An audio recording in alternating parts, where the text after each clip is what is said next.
હાય van.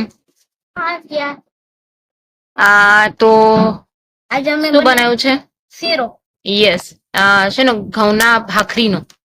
ઘઉંના ભાખરીનો. હા, ઘઉંના ભાખરીનો. આમ લાપસી છે. જો તને ભાવે છે ને? ભાવે તો તું ટેસ્ટ કરીને બતાવીશ કે કેવો બન્યો છે? ટેસ્ટ કરતો. બધા બહુ મુક્ત બહેનો બધા ખાવા આવી જાઓ, લાઈક સબસ્ક્રાઇબ શેર કરી દો. આ અમારો વિડીયો ખતમ થાય છે. બાય. મને કે તું. હેલો મિત્રો, કેમ છો બધા? મજામાં? તો આજે આપણે ઘઉંના લોટનો શીરો બનાવવાનો છે. લાપસી જે ગામડાઓમાં બનાવતા હોય છે, જ્યારે કોઈને મીઠું ખાવાનું મન થયું હોય છે ઘરમાં, તો યુઝ્યુઅલી લાપસી બનાવતા હોય છે.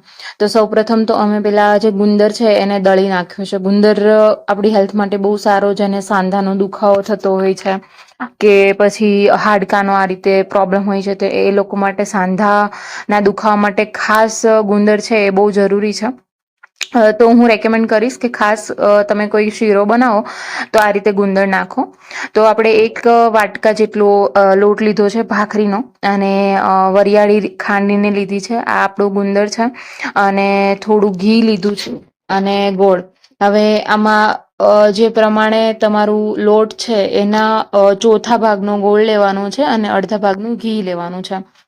અને આ રીતે પેલા તપેલી લેવાની છે, તવી. એમાં આપણે જે લોટ છે ભાખરીનો, એને તેલમાં સરસ રીતે મિક્સ કરી દઈશું પેલા. જે ભાખરીનો લોટ છે એ થોડો કર્કશો હોય છે, તેની લાપસી ખૂબ સરસ લાગે છે. જો તમે ઘઉંનો લોટ છે એ એકદમ સ્મૂધ રાખશો, એકદમ ફાઈન રાખશો, તો જે લાપસી છે એ ચીકણી બનતી હોય છે. પણ અહીં આપણે જે ભાખરીનો લોટ વાપરીએ છીએ તો લાપસી ખાવાની ખૂબ મજા આવે છે.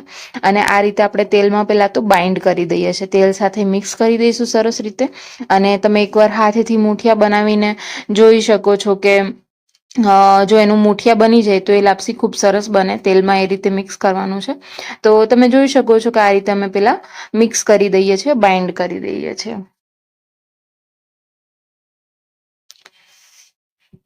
હવે આપણે એક તપેલીમાં જે ચોથા ભાગનો ગોળ લીધો છે એ પાણીમાં, 1 ગ્લાસ પાણીમાં ઉમેરવાનો છે.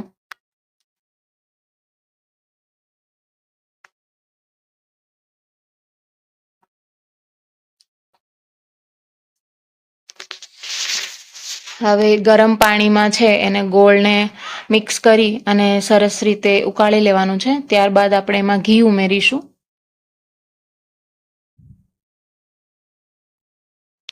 તો હવે ઘી ઉમેરીશું. જે ઘી છે એ લોટના અડધા ભાગ જેટલો છે, કે અડધી વાટકી જેટલું ઘી છે. આમાં ખાસ લાપસીમાં માપ છે એનું મહત્વ ખૂબ હોય છે. તો મેં 1 વાટકી જેટલો લોટ લીધો હતો, અને ચોથા ભાગનો ગોળ લીધો હતો, અને અડધી વાટકી જેટલું ઘી લીધું હતું. અને વરિયાળી છે, કે પછી ડ્રાય ફ્રૂટ્સ છે, કે પછી કંઈ પણ તમે ઉમેરી શકો છો ઉપરથી. ગુંદર છે આ રીતે. તો જેનાથી સ્વાદ છે વધારે સરસ આવે છે. પણ જે વસ્તુ અવેલેબલ હતી એ રીતે મેં આવી રીતે લાપસી બનાવું છું. તો હવે આપણો ટાઈમ આવી ગયો છે, તો અમે લોટ છે એ ઉમેરી દીધો છે. અને વેલણ છે, અહીંયા આપણા વેલણની જરૂર પડશે.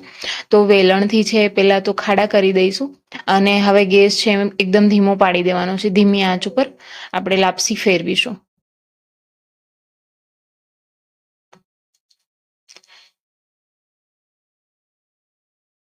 ખાસ છે ગાંઠા ના થઈ જાય લાપસીમાં, એનું ધ્યાન રાખવાનું છે. એ રીતે હલાવવાનું છે.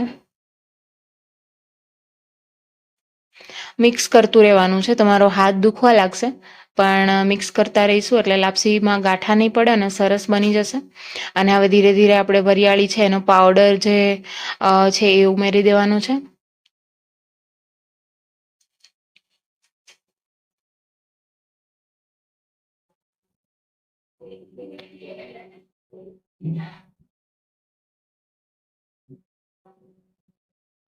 ત્યારબાદ આપણે આ ગુંદર છે જે તળ્યો હતો એ આપણે ઉમેરી દઈશું.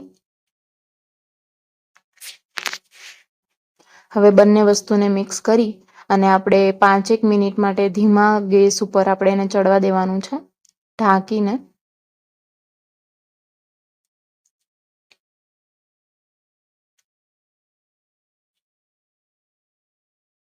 મિક્સ થઈ ગયું છે. તો હવે આપણે 5 મિનિટ માટે રેસ્ટ કરવા દઈશું ધીમા તાપ ઉપર ઢાંકીને. તો આ આપણું લાપસી તૈયાર છે. લાપસી કયો કે પછી ઘઉંના લોટનો શીરો કયો, ખૂબ જ સરસ બની છે. તમારા ઘરમાં કોઈ મોટી ઉંમરના હોય એ લોકોને ખૂબ મજા આવશે ખાવાની. તમે પણ તમારા ઘરે ટ્રાય કરો, બધા એન્જોય કરો. તો ચાલો બધા જમવા. ખૂબ જ સરસ બની છે લાપસી. અમારે મોસ્ટલી ઓકેશન્સ પર કે પછી મહિનામાં એકવાર તો લાપસી ઘરે બનતી જ હોય છે. ઓકે, ચલો તમે પણ બનાવો ઘરે. Thank you for watching.